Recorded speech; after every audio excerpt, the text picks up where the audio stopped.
पहिलाका मान्छेहरू चाहिँ कसरी रोपाइँ गर्थ्यो होला साथीहरू? यो बर्खा मासमा पनि पानी नपरेर यति हैरान बनाएको छ, यति हैरान बनाएको छ कि खोलाबाट मोटर लगाउनु पर्ने। खोलामा पनि त्यो खोला पनि ठुलो आएन के, अलिअलि एक दिन पानी पर्यो अनि एकचोटि मात्रै खोला आयो। खोला पनि ठुलो भरिएर आएन। अलिअलि पानी पनि त्यो दिनमा सबैजनाले मोटर लगाएर एकछिनमा खोला सुकाइदिनु भयो क्या। अब सबैले त्यही त हो नि साथीहरू, हतार हतार हुन्छ होइन। अब कहिले पानी होला र रोपौँला भन्नुभएको हुन्छ सबैजनाले। ठाउँ ठाउँमा धेरैजनाले मोटरहरू लगाउनु भयो अनि पानी सुकिहाल्यो क्या। अनि हाम्रो खेत नजिक पनि त्यो तालबाट मोटर लगाएको, अनि त्यो तालमा पानी सुकेर अनि मोटर सार्न लाग्यो क्या। अनि अघि चाहिँ ड्याडी एक्लैले यताउति गरिराख्नु भएको थियो, म खाना पकाउनु लाग्थेँ नि त। अहिले चाहिँ मैले खानासाना पकाइसकाएँ, खानासाना पनि खुवाएँ। त्यसपछि म पनि लागेको कि ड्याडीसँग मोटर यताउति सारी लागेँ। त्यसपछि अनि मोटरबाट पानी पनि आयो। अनि त्यसपछि चाहिँ अनि रोपाइँ गर्न लागेको ठाउँमा आयौँ कि, अनि बहिनी र म।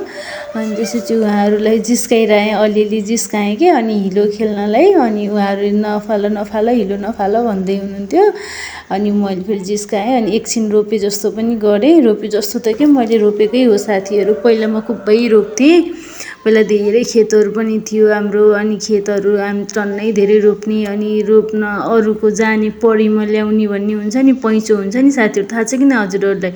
अब जस्तो आज सबैजनालाई हाम्रोमा बोलाउने, रोप्ने, त्यसपछि भोलि उहाँहरू अर्को कसैको जाने, यस्तो अरीमा परीमा भन्ने हुन्थ्यो क्या।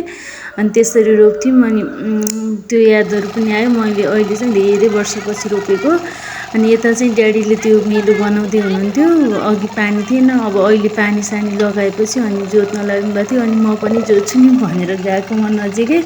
सकिदिनुहोस् न हुँदै भन्नुभयो क्या ड्याडीले। अब म सक्न पनि, मैले त कसरी सक्नु र, त्यसै रहर त भइगयो साथीहरू। अब सक्ने काम गर्न अल्छी लाग्छ, नसक्ने काम गर्न रहर लाग्ने कि मान्छेको जातलाई पनि के भएको के भएको।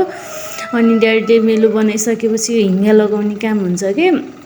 पहिला चाहिँ गोरुले जोत्दाखेरि गोरुले नै तान्थ्यो।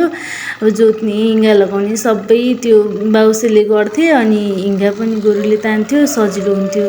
अब अहिले चाहिँ मान्छेले तान्नुपर्छ। म त हिँगा लगाउनु भनेर रेडी भएर गएको। अनि ड्याडीले होइन, त्यो हिँगा लगाउनुभन्दा अगाडि चाहिँ मल हाल्नुपर्छ, मल भन्नुभयो। अनि फेरि मैले मल हाल्न थालेको के।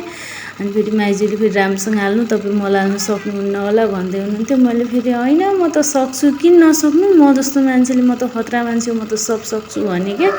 अनि त्यो भनेर मैले मलसल हालेँ। अनि यसमा चाहिँ हामी डिएपी र पोटास हाल्छौँ कि। अनि त्यसपछि हिँगा लगाउन थाल्यौँ। अनि एकजनाले तान्ने, एकजनाले धकल्ने हुन्छ कि।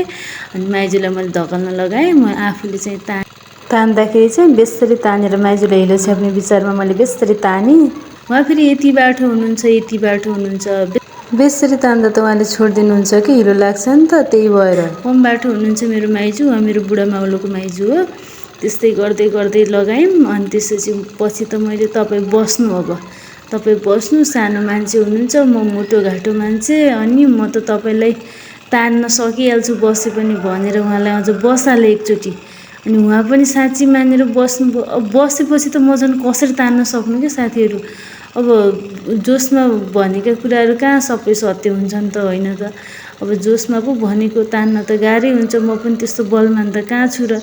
फेरि मैले तान्न पनि सकिनँ। कतिखेर तान्ने, कतिखेर धकल्ने, त्यस्तै गर्नुभयो। त्यस्तै गरेर हिँगा लगाएर सकियो। त्यसपछि रोप्नतिर लागे सबैजना। अनि रोप्न लागेको रोपार्नेहरूलाई मैले हिलो छ्यापेर भिजाइदिने विचार गरेको थिएँ। उहाँहरू सबैजना लाग्नुभयो हिलो छ्याप्न, र म भाग्न लाग्थेँ। त्यहाँ त म त लोटेर थचक्कै त्यही हिलोमै बसेँ साथीहरू।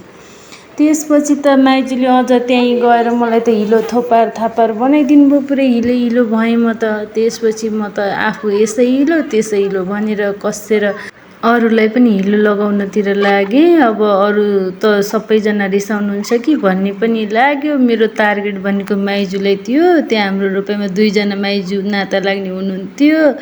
एउटा माइजू त भागिहाल्नु भयो। अर्को माइजूलाई सीता र म लागेर छोप्यौँ र हिलोमा थचार्यौँ। त्यसपछि त माइजू पनि कसेर सीतालाई पनि हिलो लगाइदिनु भयो। हिलोमा सीता पनि थचारी।